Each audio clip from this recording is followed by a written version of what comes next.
Alright everybody, so we found the tool. We got it all put together on this driver's side. This is what you're looking at here.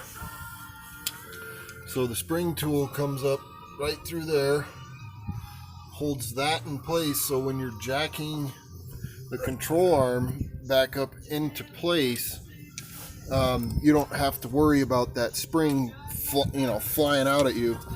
It actually did a really good job. I think I only paid like $25 for that tool, which may seem like a lot, but when you don't have to take a trip to the emergency room because your teeth are missing and your lower jaw is broken, I think it's worth it. But there it is with the, what was it, 13-inch rotor? Yep. 13-inch rotor. He painted the calipers and everything himself. He got the nifty sticker, I can see, go on there. But that's everything all assembled back together with the correct brake hose. We did have to take the strut out, move some spacers around in order for that to match up to the spindle properly. And what's going on is a set of FR500 machined wheel with black spokes. Sourced those through American Muscle and actually got a really good deal on them. He got the tires afterwards, but I got those wheels for him for Christmas, me and the family, and it was only like $380 for all four Thanks wheels. For telling me the price of my Christmas present. You're welcome. So, really good price.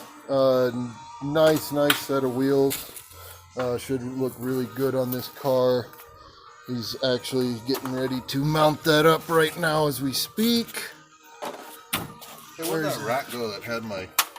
Oh, I put it up. I'll go... Oh, well, we'll need those anyways. Oh. But might want to get your nice little light out of there. Get that light. Badass light.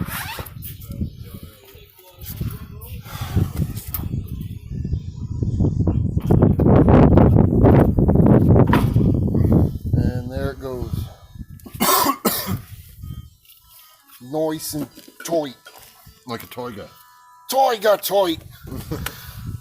So that's what it looks like all done. We still got the passenger front to do. I don't know, judging by this weather that's coming in, I don't know if we're going to be able to do that because we are outside, as you can see. But see, there's all the old stuff. So that gives you an idea of what in the 80s was deemed adequate.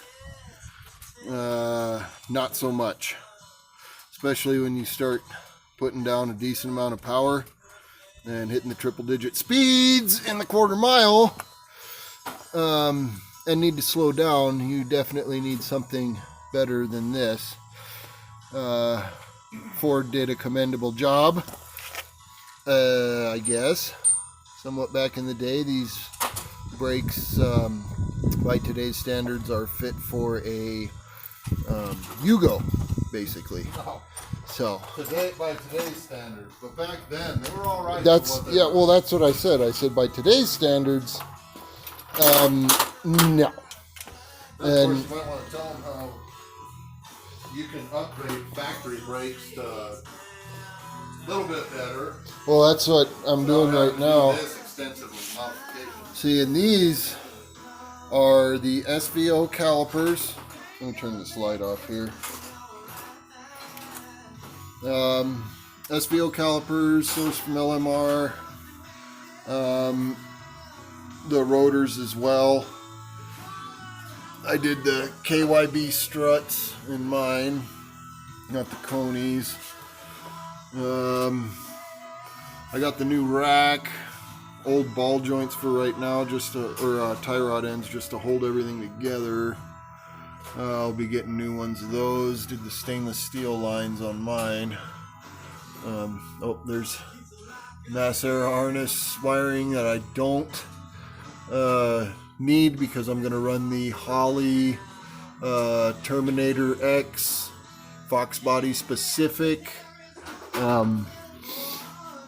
engine wiring harness and computer for this vehicle.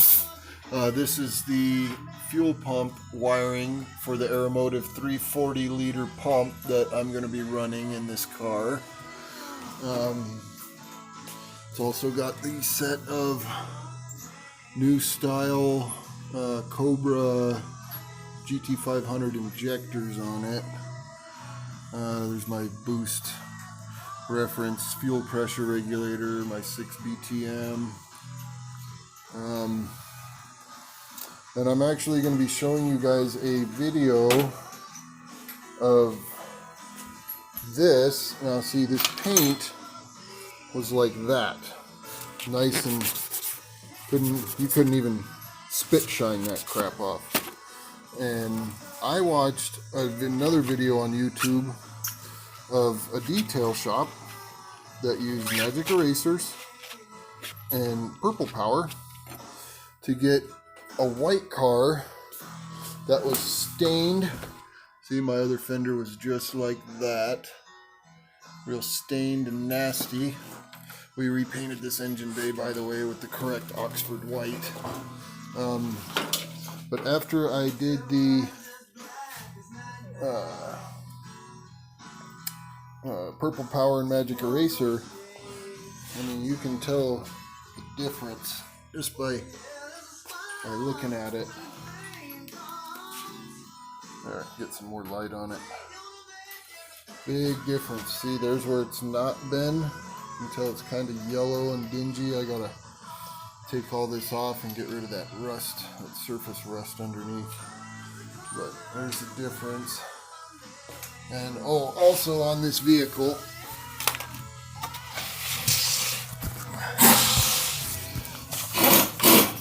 the previous owner had stored car batteries in it, and it rotted through the floor, so I had to have the floor pan replaced.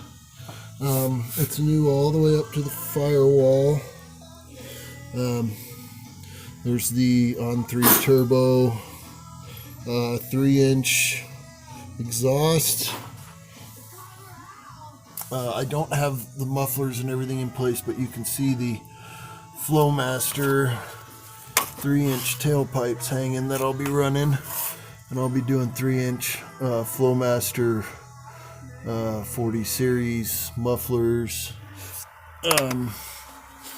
But that's pretty much it for today, folks, if I can call you folks. There will be more videos coming. A lot more to come. Pro Charger install on this, so all that cold air and everything's coming out. That's his fan controller right there. There's the 6AL. We got to relocate the battery. Are we relocating it to the hatch? Yeah. Okay, so we're going to be putting that in the hatch, like I'm going to be doing one in the trunk of my car over the right rear wheel for weight distribution purposes. There you can see the powder coated belt tensioner for the blower, and that is why he is switching over to the more slimline fans, because it is just way too close. There's no belt clearance whatsoever for the Pro Charger belt, so this is actually going to be coming out and going in my car. What I have on my car, originally when I bought it like 8 years ago, when I started saving for this project, I thought would be adequate. As you can see, it does not cover maybe 50% of the radiator surface. The temperature probe doesn't even get anywhere close to where it needs to be. Even if I tried to put it over here, it wouldn't work. These are Mishimoto red, obviously red,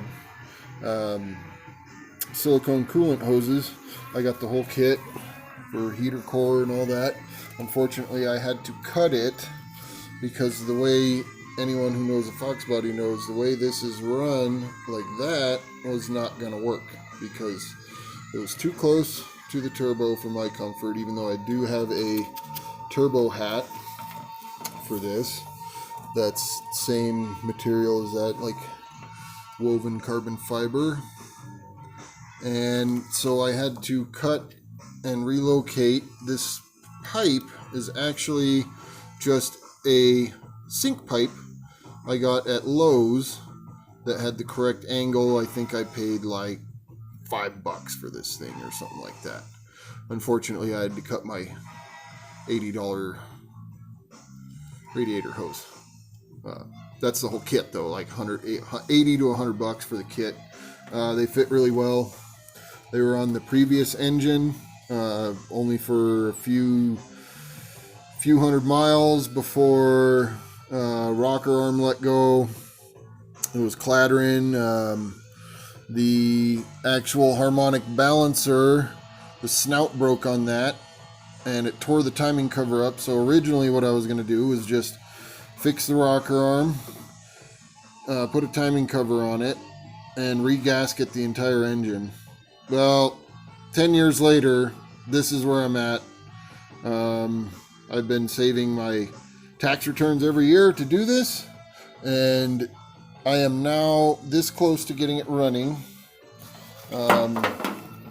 Just need a little bit more work, and she'll be up and running. So stay tuned. If you like what you see, give us a like and drop a comment in the section below. Chasing Foxes out.